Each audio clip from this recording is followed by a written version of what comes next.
Hébreux chapitre 9. La première alliance avait aussi des ordonnances relatives au culte et le sanctuaire terrestre. Un tabernacle fut en effet construit. Dans la partie antérieure, appelée le lieu saint, était le chandelier, la table et les pains de proposition.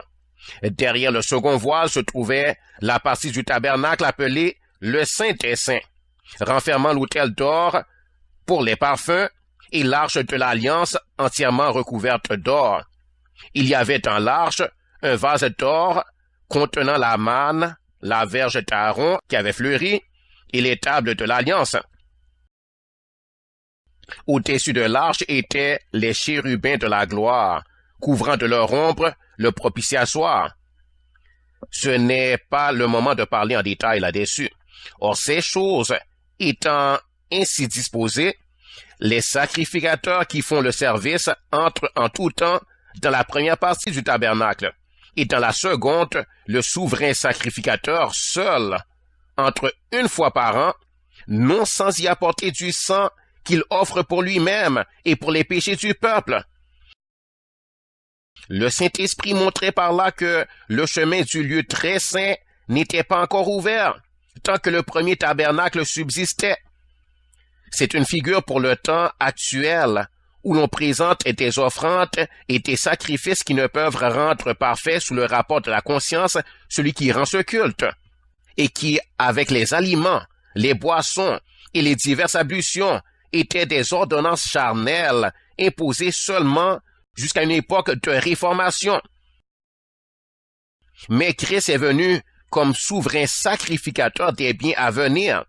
Il a traversé le tabernacle plus grand et plus parfait, qui n'est pas construit de main d'homme, c'est-à-dire qui n'est pas de cette création.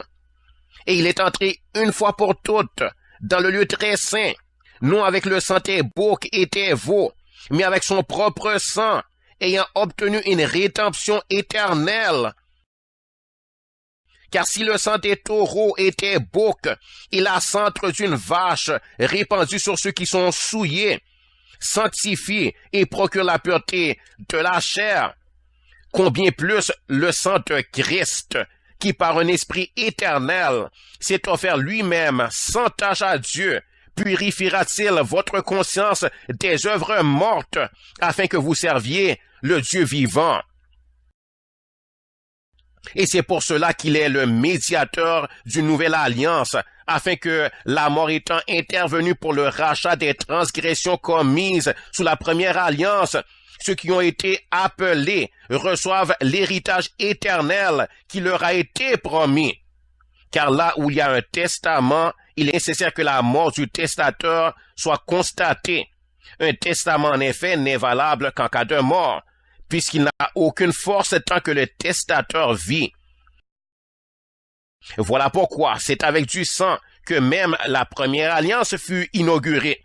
Moïse, après avoir prononcé devant tout le peuple tous les commandements de la loi, prit le sang des veaux et des boucs avec de l'eau, de la laine écarlate et de l'hysope, et il fit l'aspersion sur le livre lui-même et sur tout le peuple en disant « Ceci est le sang de l'alliance que Dieu a ordonné pour vous. » Il fit pareillement l'aspersion avec le sang sur le tabernacle et sur tous les ustensiles du culte. Et presque tout, d'après la loi, est purifié avec du sang, et sans effusion de sang, il n'y a pas de pardon. Hébreux chapitre 9. Il était donc nécessaire, puisque les images des choses qui sont dans les cieux devaient être purifiées de cette manière que les choses célestes elles-mêmes le fussent par des sacrifices plus excellents que ceux-là. Car Christ n'est pas entré dans un sanctuaire fait de main d'homme en imitation du véritable, mais il est entré dans le ciel même afin de comparaître maintenant pour nous devant la face de Dieu. Et ce n'est pas pour s'offrir lui-même plusieurs fois qu'il y est entré, comme le souverain sacrificateur entre chaque année dans le sanctuaire avec du sang étranger.